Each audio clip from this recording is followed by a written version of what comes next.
Salut, c'est Marion de la Ronde des Polissons. Bienvenue dans l'épisode 1 de Parcours de femme.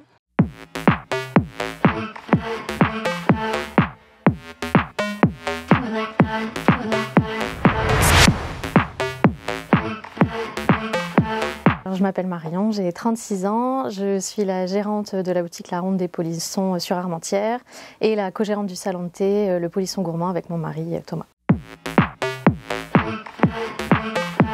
J'étais infirmière puéricultrice en fait à la base. J'ai travaillé 10 ans à l'hôpital. Entre deux, j'ai eu mon petit garçon qui a maintenant 6 ans et demi.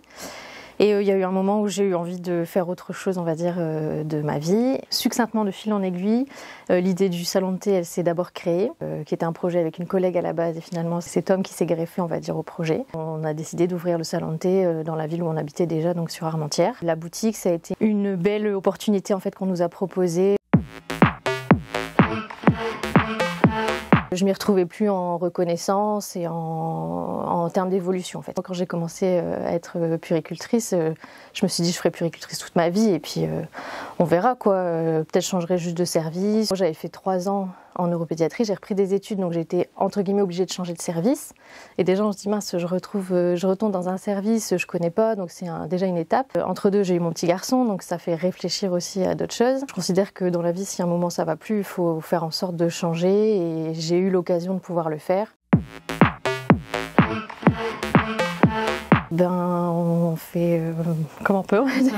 Là, on est quand même sur des horaires fixes, mais des plus grosses plages horaires quand même. On a notre fils qui est scolarisé pas très loin, donc il y a moyen qu'on s'arrange un peu, soit avec d'autres mamans, soit avec des copines, pour gérer, on va dire, les sorties d'école. Comme c'est notre entreprise, finalement, il n'y a pas de grosses contraintes, on va dire. Ça a été la création qui a été un peu plus compliquée, quoi, de se dire comment on s'organise. En fait, la deuxième boutique, ça a été un peu la suite, quoi. Ça n'a pas eu de gros changements supplémentaires.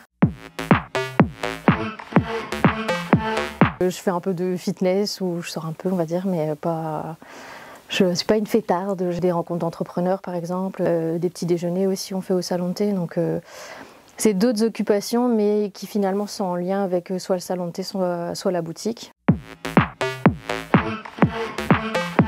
J'ai écouté un podcast là, cette semaine qui reparlait de l'entrepreneuriat en général, et on se rendait compte qu'en fait, les métiers à haute responsabilité, elles étaient occupés par des hommes essentiellement. Mais parce qu'en fait, c'est toute cette sphère-là, quoi. Surtout quand on devient maman, en fait, dans la société, les femmes, elles vont plus se freiner, en fait. Elles vont plus se dire, non, mais là, en fait, j'ai plus de responsabilités, donc ça se trouve, je vais être moins auprès de mes enfants. Peut-être que cette responsabilité-là, je vais pas forcément la prendre et je vais me mettre à un niveau un peu plus sécure, on va dire. Si on se lance, c'est pas les mêmes enjeux si on est tout seul ou si on a une famille, si on a un compagnon ou pas. Si j'avais pas été puéricultrice avant, je suis pas sûre que j'aurais réussi aussi bien à ouvrir mon salon de thé, en tout cas sur le plan humain, quoi. Notre salon de thé, c'est un endroit familial. Donc en fait, quand on est là-bas, tout le monde est le bienvenu de toute façon. Et on fait toujours attention de porter justement des petites attentions aux familles, aux enfants, que ce soit, si, il y a une table à langer, si, je peux réchauffer le biberon, enfin voilà, des petites choses comme ça. Ça va ?